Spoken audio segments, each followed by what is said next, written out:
বাংলাদেশের ক্রিকেট টিমের নামটা পরিবর্তন করে কি কোনোভাবে চাদলিংপং ক্রিকেট টিম রাখা যায় না ভাই? না মানে কয়েকদিন আগে যারা নেপালের সাথে ওয়াশ হয়েছিল, আজকে তারাই বাংলাদেশ ক্রিকেট টিমকে ঘরের মাঠে টি-20-তে চাদলিংপং করে দিছে। টি-20 সিরিজ জিতে গেল, এটা কি কোনোভাবে মানা যায়? এখন আপনি চিন্তা করেন আমাদের দেশের ক্রিকেটটা ঠিক কোথায় গিয়ে পৌঁছাইছে। দ্বিতীয় টি-20-তে ওয়েস্ট ইন্ডিজ টার্গেট দিল 150 রানের, 7 উইকেট হাতে আছে, 47 বলে 65 রান লাগবে। তখন মাঠে নামলেন জাকের আলী অনেক ওরফে সুইংগাম বয় জ্যাকি। তিনি দেখালেন তার ক্যালমা, অফসাইডের বল লেগে ঘোরালেন, স্ট্যাম্পের বল লেগে ঘোরালেন, বল ওয়াইড হলেও ব্যাট লেগেই ঘোরালেন। ব্যাটিং করা যে কতটা কষ্ট সেটাই বোঝালেন আমাদের বিশ্ববিখ্যাত চুইংগাম স্যার জ্যাকি ভাই। তিনি ম্যাচের এমন একটা মুহূর্তে 18 বলে 17 রান করে চলে গেলেন চুইংগাম চাবাতে। লেগ সাইড ছাড়া যে ক্রিকেটার ব্যাট চালাতে পারে না, সেই ক্রিকেটারকে এক সময় বিশ্লেষকরা বলছিল এই ছেলেটা রেডি প্রোডাক্ট। এটাই কি তার রেডি প্রোডাক্টের নমুনা?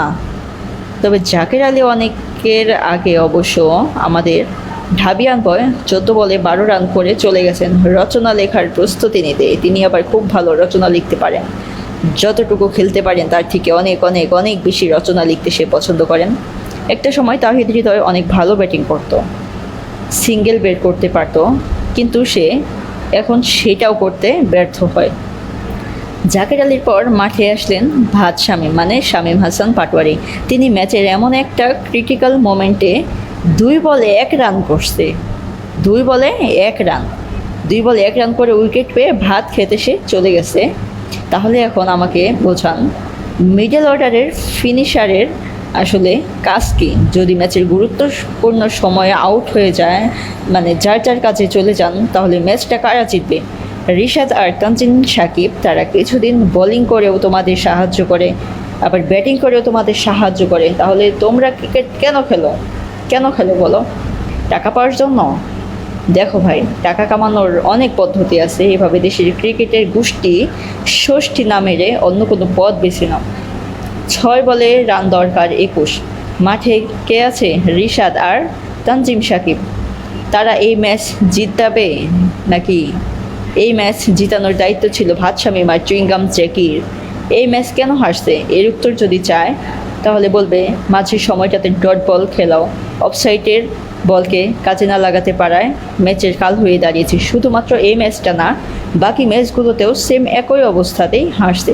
তবে জাকের আলীর বোনের এখন কী অবস্থা? তিনি ফেসবুকে পোস্ট করবেন না তার ভাই জ্যাকির বিষয়টা নিয়ে? তিনি তো আবার খুব সুন্দর পোস্ট লিখতে জানেন, আবার এই বিষয় নিয়ে রসিকতা করে বলেন, যে দলে জাকের আলী, ভাত শামীম আর তাহিদ হৃদয়, নুরুল হাসান সোহানের মতো ক্রিকেটাররা থাকে, সেই দল ফিনিশ হতে বেশি সময় লাগবে না, সেটাও সবাই বুঝে গেছে। এই ফিনিশারগুলোকে কেন বাদ দিতেছে না? কেন? এগুলোকে বাদ দেন ভাই, এটা টিমের দোষ। টিম কি এগুলো বুঝে না? আমরা সাধারণ পাবলিক হয়ে আমরা বুঝি ভাই, তোমরা বুঝো না? হ্যাঁ, এত টাকা দিয়ে দেশ যে রাখছো, কিসের জন্যে রাখছো? হ্যাঁ, বাকিদের একটু সুযোগ দাও। সাব্বির রহমান আছে, সৌম্য সরকার আছে, তাদেরকে ডাকো, তাদের আবার একটু বাঁচাইয়ে দেখো পারি কি না। যাদের নিয়ে হবে না, তাদের আর কত বাঁচাইবেন বলেন? লেগ সাইড ছাড়া একটা ব্যাটার যখন ব্যাট করতে পারে না, তার জন্য কি এখন মানে ক্রিকেট অফসাইডে বল নিষিদ্ধ করবেন নাকি? প্রথম ম্যাচ হারলো 16 রানে, দ্বিতীয় ম্যাচ হারলো 14 রানে। এদেরকে এখন কেনিয়াকে এনে দিলেও সুন্দরভাবে হারবে। এই জন্য ক্রিস গেল একটা কথা বলছিল, কিছু দল আছে এক ফরম্যাটে ভালো, কিছু দল 2 ফরম্যাটেই ভালো, বাট বাংলাদেশ সব ফরম্যাটেই সমানভাবেই খারাপ। আসলেই তাই ভাই, মানে ক্রিস গেল যে বলছিল আসলেও তাই। এদের কোনো ফরম্যাটই ঠিক নাই। Tata, bye bye.